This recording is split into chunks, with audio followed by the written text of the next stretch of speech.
So let's go.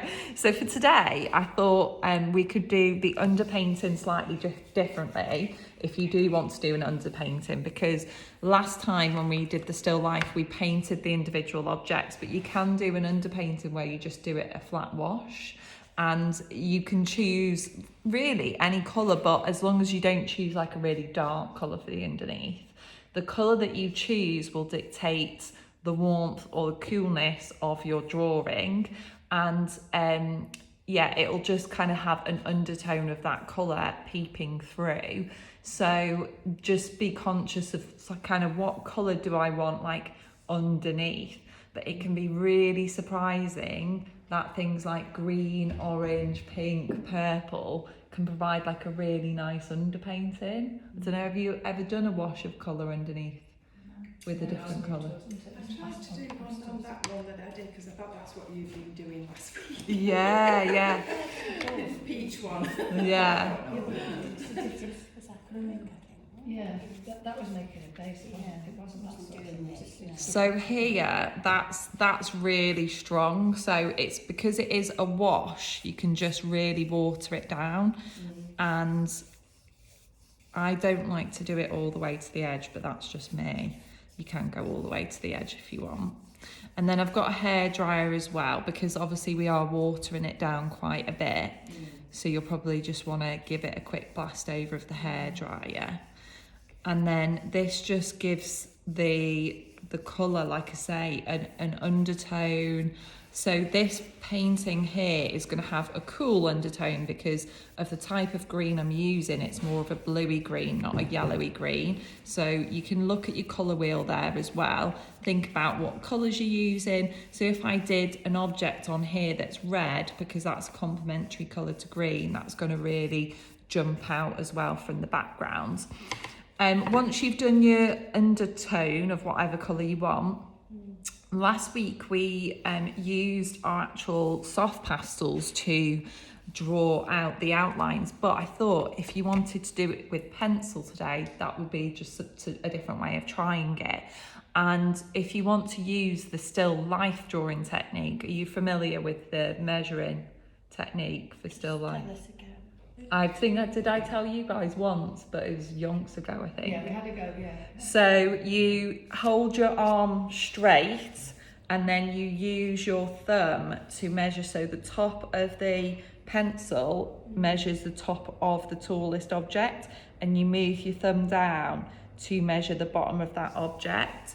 So that's the top of the rose, and then that's the bottom of the rose. And then if I do the width of the vase, I can measure that across there, and then I'll do the length of the vase, and you're just making these little markings on your page like that. Now my markings are going really dark because this is still wet. They wouldn't normally be, they'd be very light.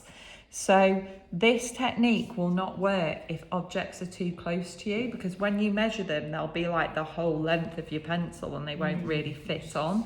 So where that is positioned to me right now is like a good length, but it'll just mean that you can get your measurements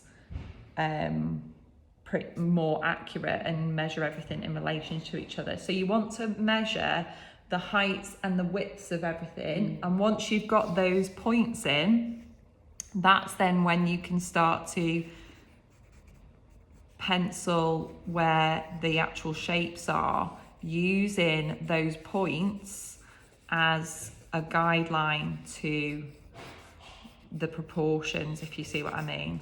So the markings are just indicating the width and the height, and then you can work your shapes into that, if that makes sense.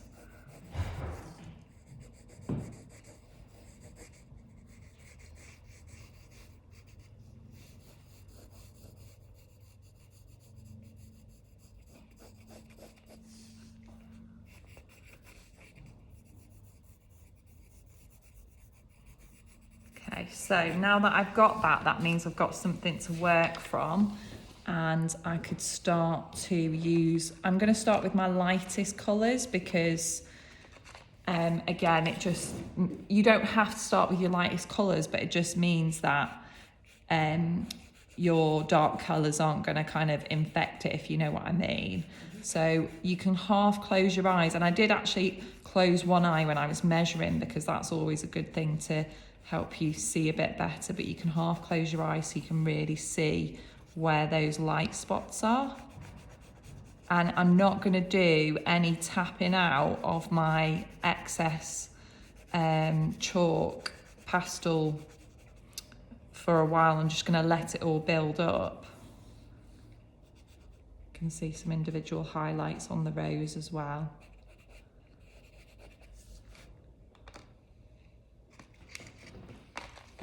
And you can add in more colours than you can see, because you've got a bit of artistic license as well. So on the jug, I can see a bit of the reflection of the red that's underneath it. So I might just exaggerate that slightly, because I know that a pink and a red is going to really complement the green that's on here.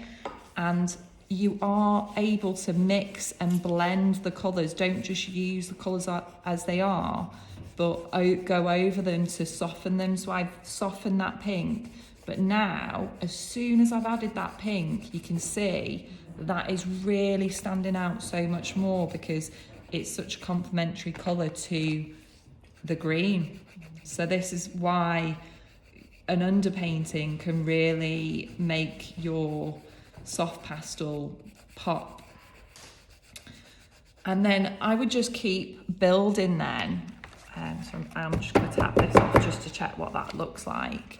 I would keep building then and add in the darker colours. So we've got a bit more shadowing over this side.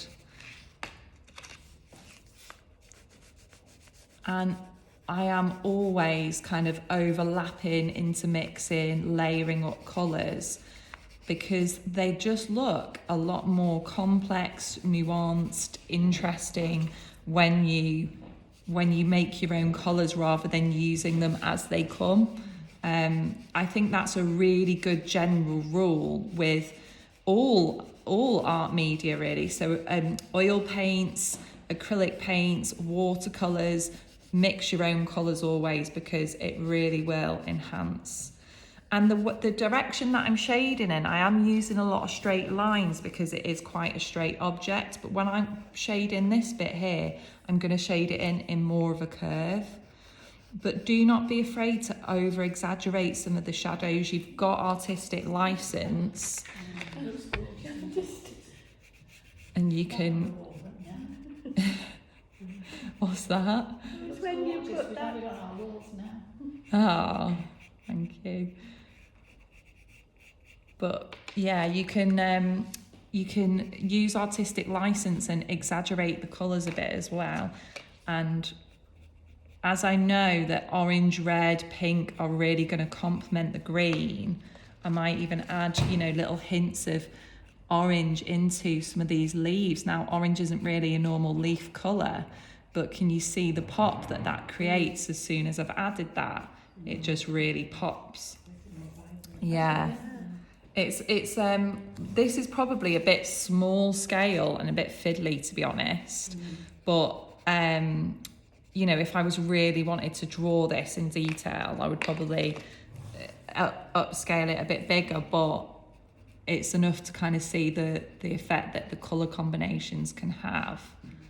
And you don't always have to draw every single detail. I think with pastels, and this is something that I learned because I went on a pastel course with an artist called Les Darlow. He does a lot of pastels. He's a pastel specialist, and he doesn't actually always use pastel paper. He uses cold pressed watercolour paper, and he does a flat wash of the colour, and then he does the soft pastels on top like this. But he always says, less is more, and he does a lot of landscapes with his, and so he'll do a lot of blending with the blending tool, so it'll be smooth, but then he'll have some really rough and jagged bits over the top as well, which kind of look like, it's not quite finished, it's a bit raw, a bit some little kind of messy bits on there, but it does work, and he always said to me when I was working with him, You've got less paint is on more. your sleeve now. Oh, I have. Never mind. Right.